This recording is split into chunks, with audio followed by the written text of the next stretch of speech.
नमस्कार सभी दर्शकों को।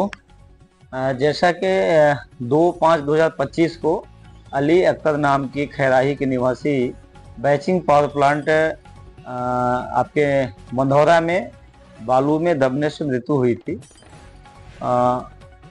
सूचना मिलते ही वहां पे सुबह तमाम प्रशासनिक लोग, पीड़ित परिवार के लोग, गांव के तमाम लोग वहां पे इकट्ठा हुए। जैसे ही सूचना मिली मुझे सोशल मीडिया के माध्यम से, मैंने देखा तो मैं भी तत्काल वहां पे पहुंचा। 1 बजे के आसपास प्रशासनिक लोगों ने वहां पे समझाइश बहुत देने की कोशिश किया परिवारजनों को, लोगों ने, लेकिन परिवार के लोगों ने अड़ा रहा कि मुझे जो हमारे साथ हुआ है या न्यायपूर्ण घटना हुई है।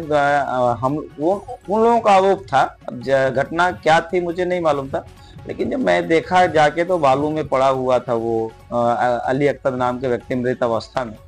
प्रशासनिक लोगों से मैंने, परिजनों से भी मैंने जानने की कोशिश की क्या था। बोले कि यहाँ पे ड्यूटी करते थे वो ड्यूटी में आए थे और हम लोगों को सूचना नहीं दी गई कंपनी के द्वारा। हम लोगों ने यहाँ पे आकर देखे तो मेरे जो है पिताजी मृत अवस्था में पड़े हुए थे। उनके 2 बच्चे हैं छोटे छोटे, उनकी पत्नी है, एक छोटी सी बच्ची है।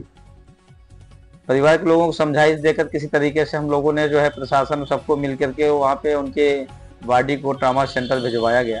वहाँ पे लिखा गया था कि आपको 7 दिवस के अंदर जो है समझौता हुआ था, पीड़ित परिवार को 11,50,000 रुपए दिया जाएगा, खाते के माध्यम से ट्रांसफर किया जाएगा आपको। लेकिन 7 दिवस बीत जाने के बाद जो है पीड़ित परिवार, 50,000 वहीं दिया गया था, वो बाकी पैसे नहीं देते। पीड़ित परिवार के लोगों को नहीं दिया गया। परिजनों ने हमको फोन किया, बोला आप भी थे समझौते में, आप बताइए अब हम लोग कहाँ जाएं। आए तो फिर वो लोग कलेक्ट्रेट में गए कई बार, मंगलवार को जन सुनवाई में 4-5 बार गए। मैं भी उस पीड़ित माता के साथ में गया, उसके बच्चे के साथ लेकर कलेक्टर साहब का अनुरोध किया। कलेक्टर साहब ने कहा कि मैं कोशिश करता हूँ, देखता हूँ, उसका मामला कुछ और है। लेकिन हमने उसके पीछे पड़ा रह गया और मैं उसको आश्वस्त किया कि माता जी आप चिंता मत करो, मैं आपको न्याय दिलवाऊंगा। और जो कंपनी वाले, क्योंकि कंपनी के लोगों ने लिख के दिया है, और वो पेमेंट हम आपको दिलवाऊंगा चाहे जैसे भी।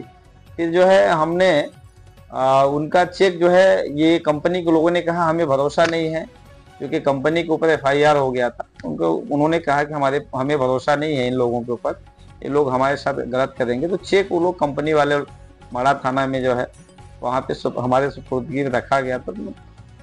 और जैसे ही मामला ठीक ठाक हुआ उन दोनों का, पक्षों का, लगातार संघर्ष कर कंपनी के लोगों से मेरी बात हुई।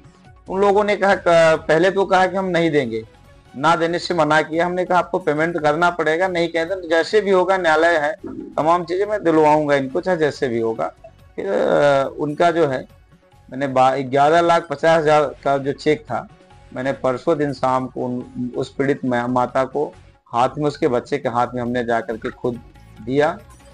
उनसे अडानी के लोगों से लेकर के, अडानी के जो प्रबंधन के लोग थे वो दिए, हमने उनको दिया। और पीड़ित जो पक्ष था उनको ले जाकर उनके घर पे पहुंचाया। मैं खैराही में रात में उनके घर 11 बजे रात में पहुंचा के भी आया था। उनकी माता स्त्री थी, सयानी थी, बोली हमारे अब कोई गाड़ी नहीं मिलेगी, मैंने उनके घर पहुंचा के आया था। अब मेरी क्या सोच थी कि इस परिवार को न्याय मिलनी चाहिए, क्योंकि अब उसका कमाने वाला कोई नहीं था, उसका पिता ही था, अली अख्तर व्यक्ति था जो कमाने वाला था। छोटे छोटे बच्चे हैं, अभी उतना अवेयर नहीं है, सामाजिक रूप से या आर्थिक रूप से उतना वो नहीं है। तो हमने उस माता की जो पीड़िता थी, मैंने केवल उसको इसलिए लगा रहा कि कंपनी के लोगों ने लिख कर दिया है और उसे न्याय मिलनी चाहिए, इसलिए मैं लगा रहा, बिना किसी स्वार्थ का। मेरा कोई उससे बहुत स्वार्थ नहीं है।